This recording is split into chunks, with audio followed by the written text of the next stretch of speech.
welcome back to the end of another week. We're out at the south side and you can see that the farmland around us has been tilled. I have my straw bales and I still have the willows growing along here. But unfortunately, I think a lot of them have actually been munched. So like here, like this guy's just a stem now. So yeah, they're kind of hit and miss. So we'll see how that goes. The straw that I picked up, you can definitely see all the green. So it definitely has some seed heads in it, which isn't ideal for how I want to use it, but it's not really that big of a deal. I've started removing some because I'm using them out in the garden. Over here, I finally got around to starting my winter squash thing. So I had these big bags from compost that I bought in when I first got here. So basically on the very bottom of this, I have a layer of the horse manure and straw. And then I put 2 bales and I've been kind of backfilling it with my finished compost from this pile. And I'll be adding some stuff to the pallets to secure them in place, but I kind of dug around to sink the pallets in and get them more like secure so they don't flop around. And I think my ultimate goal is I'll condition the straw bales for planting, backfill with compost, and I'll probably go ahead and add more straw bales around the perimeter, and condition those as well. And that way I can plant into all of those straw bales, and this whole area in here can then be for the winter squash. So that's kind of the long-term plan for that space. Here, the long-term plan is to continue a mulch path up along the wood storage to the compost bins.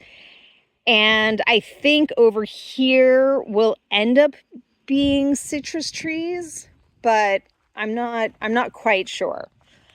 Over here, whatever this is, I don't know. But it's flowering, so it looks very pretty. And this is actually one I had to trim off some of the branches. So I'm trying to propagate that. And we have like iris and more iris. And my physalis is like really starting to grow in over here. So I've actually started propping it up on spirals. The sage is still growing in. My mother-in-law, long story, but anyway, my mother-in-law had a bunch of these frais de bois, which is like woodland tiny strawberries. So you can kind of see, like in here, we actually have some little ones.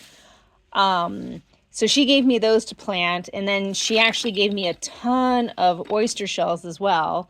So I'll explain those later.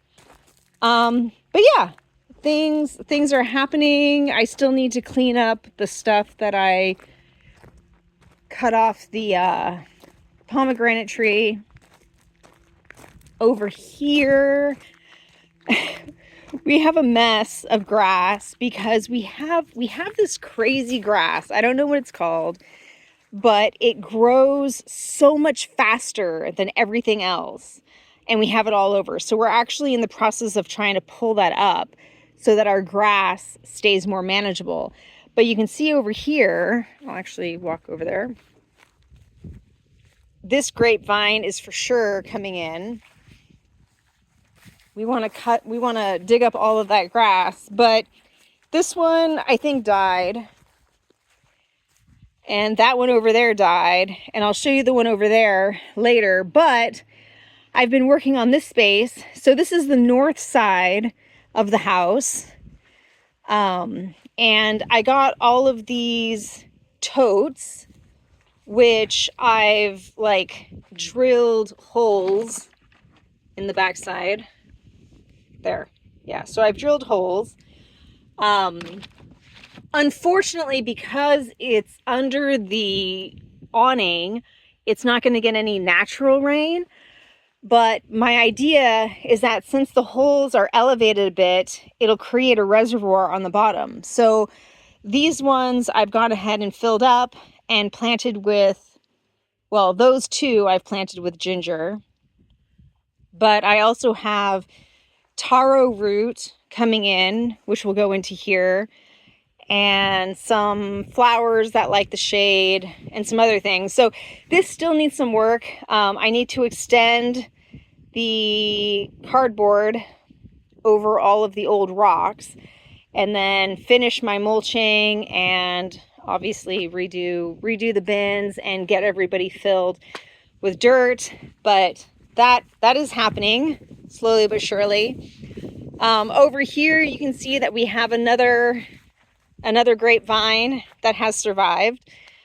So that's cool. I think a while ago I mentioned buying some kiwi fruit to put along this fence line. Unfortunately, since it's spring, everyone is running behind schedule with regard to shipping. So I'm still waiting for that order to show up. But I did manage to come out and extend the mulch path a little bit more. So 1, 2, 3, 4. So now we're almost 5 trees in. My hose, I realized, only gets to this point. So I'm extending it on the other side a bit to make it a little further. And unfortunately I missed showing you, but it's all covered up, so it's not that big of a deal. But I think this next week I'll continue working down the orchard with the path, and we'll see how far I get, because to be honest, that's kind of boring work, and there's a bunch of other things I'd rather be doing. What else? In the planting alley, oh, you can see these are the cuttings of that really pretty bush over there. So they're actually flowering, which is kind of cool and a little unexpected. But and then the rest of my propagation experiments are doing okay. I did have to pull some out because some shriveled up and died, but it's okay. Some of the seeds that I've been starting are doing okay. So these are the red chives. My dill doesn't seem to be coming in. My lemongrass is kind of coming in, and then there's some this is actually a weed. Yeah, so there's some weeds, but along these are all lemongrass here. This is marjolaine, which is kind of a form of oregano, I think. So it's doing pretty well. But yeah, most of my other ones haven't really done anything. The lovage is coming in.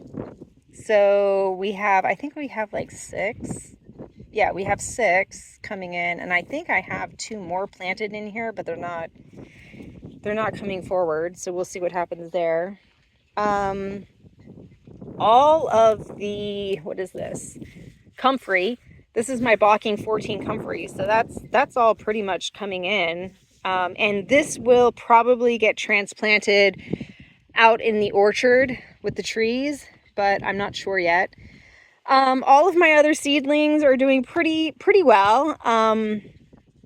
We definitely had some fatalities with regard to the eggplant, and some of them are still gonna kick the bucket because it got too cold at some point. So some of these I'm going to try to plant out, and other of these I'll probably give up on. But the peppers seem to be doing decent, and I have some tomatoes and some fava beans and some other things going on in here. And the rest of my experiments, that way. But yeah, I've added these little self-watering wicking platforms, because one thing that I suck at is coming out regularly and watering everything. So hopefully that will make things maybe a little bit easier. This space here, I've decided is going to be for, well, along here and there is going to be mainly for cut flowers. So I'm excited about that, but that's going to be probably a future project because I have a lot of things that I've bitten off, between now and then. Out in the garden, I was talking about my fava bean seedlings back there, but you can see the fava beans are starting to come up in the garden. And the places where they haven't come up, so like for example, that gap there, that's why I planted seedlings down in the other space. So some of these, like I know that one I actually transplanted from my seedlings, from my like backup seedlings. But yeah, so the fava beans are coming in. I got these like arches. I actually have 6 of them, but I haven't had them all assembled yet. I think I'm going to be putting snap peas on those. I did plant some beans around, like along this aisle, but to be honest, I haven't seen any pop up. So we'll keep watching. I mean, there's a lot of ferns and stuff. We'll see if any decide to actually sprout and grow, but there is a possibility that we'll have some beans or peas pop up there. I did get, well, you can see some of the insects still managed to get into the netting. But I got new clips to help me keep the netting down. And that's mainly to protect the brassicas, because last year, those white butterfly caterpillars like decimated my cabbages and things.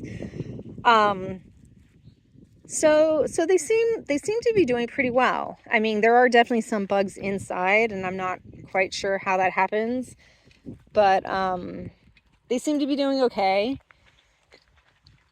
And up here, Francis was like, "What did you plant?" So in the fall, I planted these from onion sets. And I had some onion sets left over. So in the spring, I went ahead and I was like, I'm just going to throw the onion sets in the ground because I have some space. So I don't know how they're going to do, but all of these green things that you see are the leftover onion sets that arrived with those. So we'll see what happens there. And then I did plant some onions from seed. So along here, these like little wispy things are the seed onions, and then there's still some grass, some wheatgrass, because the hay that I'm using had seeds in it. But along here, all of the little wispy things are my onion seeds.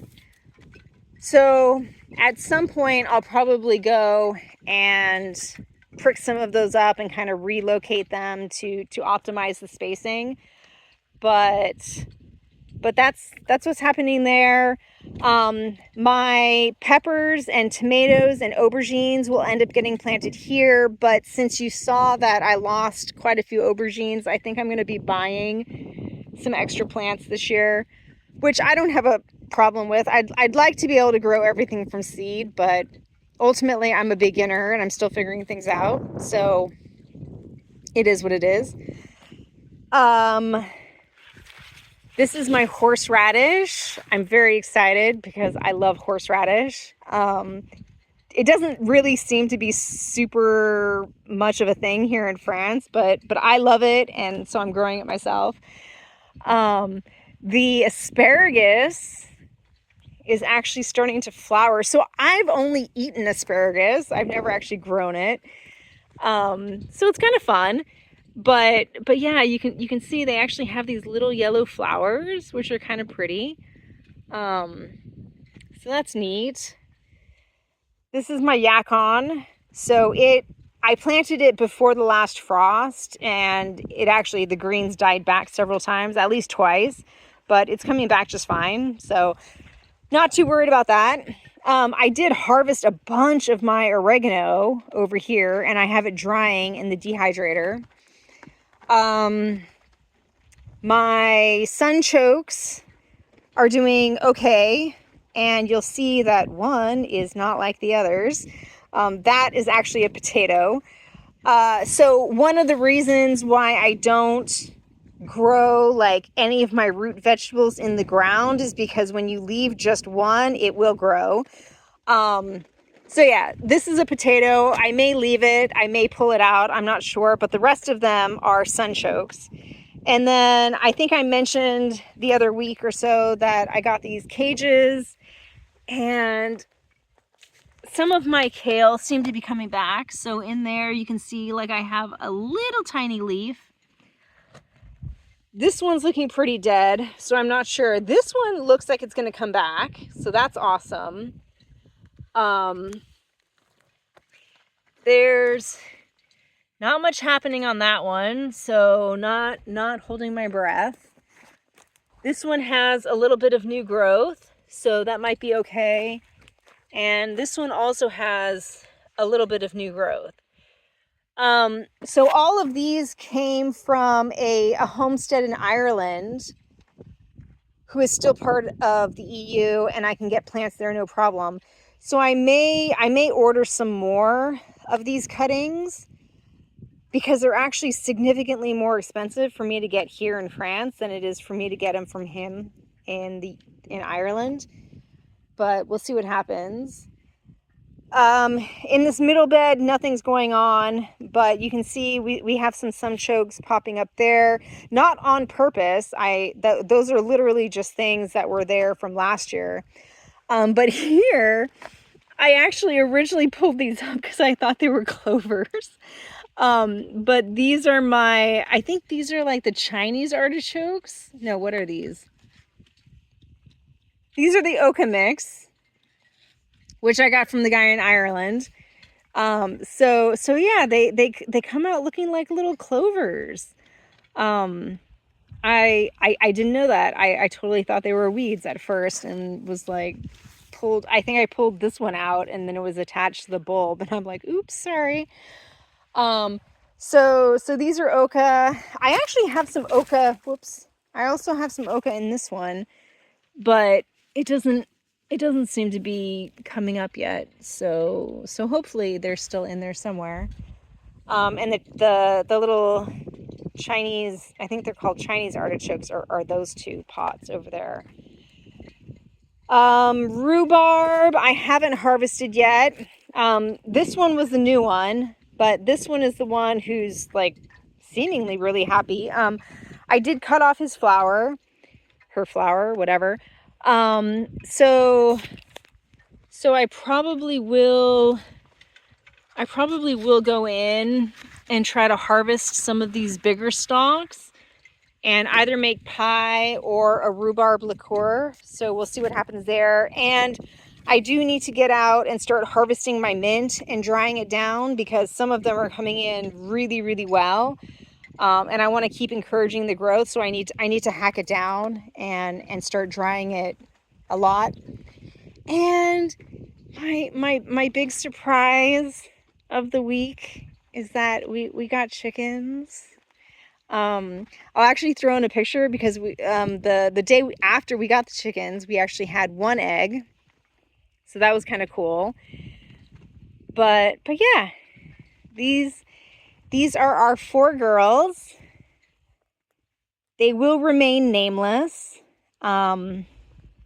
Because right now the idea is we'll keep them for eggs, and then afterwards they might become chicken soup, chicken stew. But yeah, you can see they've kind of figured out how to use their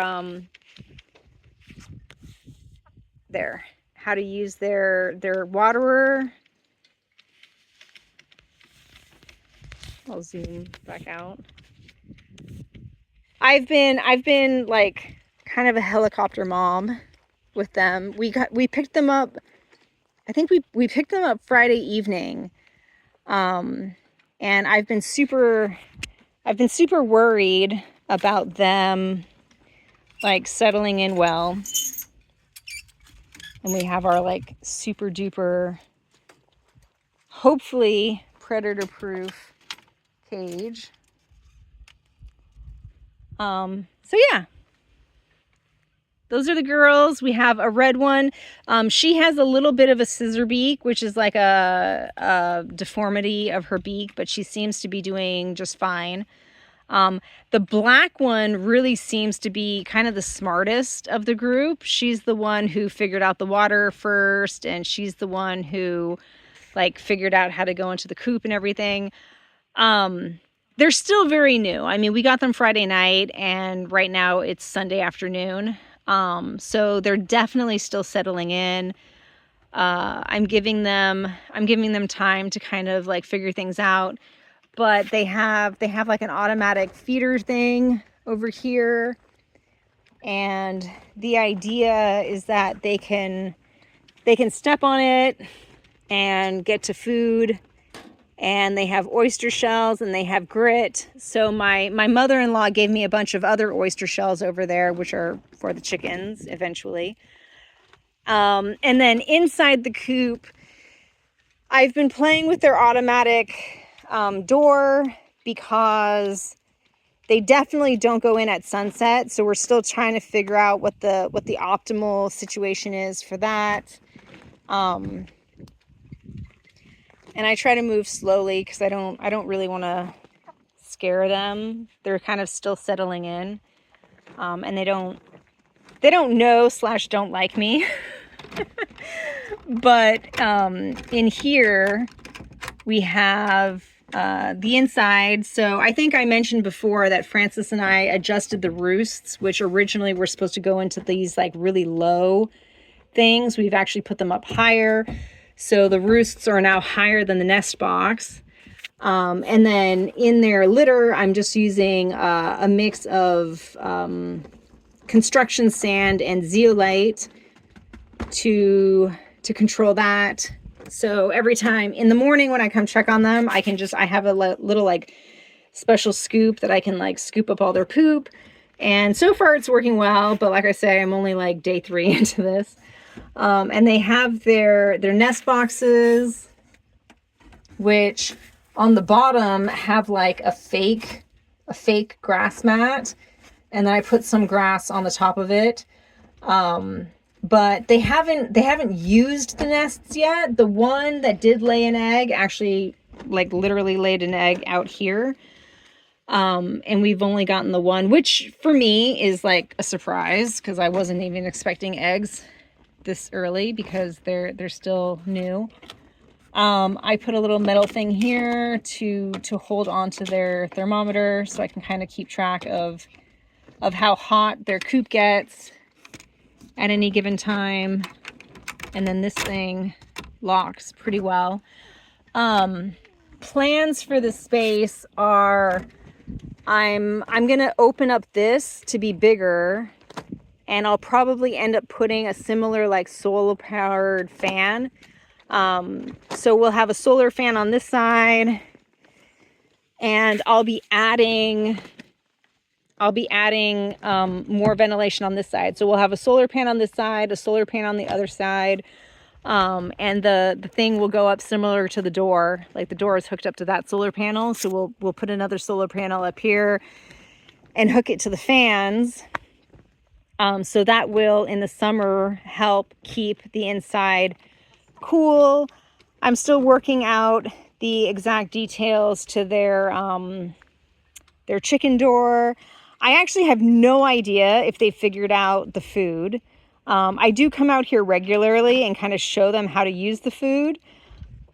But so far, all I've noticed is that they're like foraging like crazy for like all the ants and the worms and the bugs that are in the mulch. So I'll keep watching them this week. But yeah, they are my new wards. So I will go ahead and leave you with them. Work this week is definitely going to be like keeping an eye on them, making sure they're okay, continuing with the path over there, getting my mother-in-law's strawberries planted somewhere. Hopefully, eventually I'll get my plant order and I can start planting like the kiwis along the fence line. And I think I ordered some special ornamental strawberries for this space. But I may actually come out and do some more work in this space as well. We are expecting rain. And with the rain, I'm going to use the natural rain water to help me with the conditioning of the straw bales. Because basically in order to condition the straw bales, you have to put them in place, put them in a certain orientation, and then basically I put 46% nitrogen fertilizer on them like every day for X number of days, and then you reduce it to like I think you start with like a half a cup for X number of days, reduce it to a quarter of a cup for X number of days, and then you can like wait for it to cool down and start planting it. So when I start that, I'll let you know kind of more about how that works. But that's the plan there. And other than that, Mr. B doesn't seem too bothered with the chickens anymore. He was super interested at first, but now it's kind of like, oh yeah, they're here. I'm gonna guard them, take care of them, and that's what he does. So that's it for this week. I hope you had a good week, and I'll see you next week. Bye.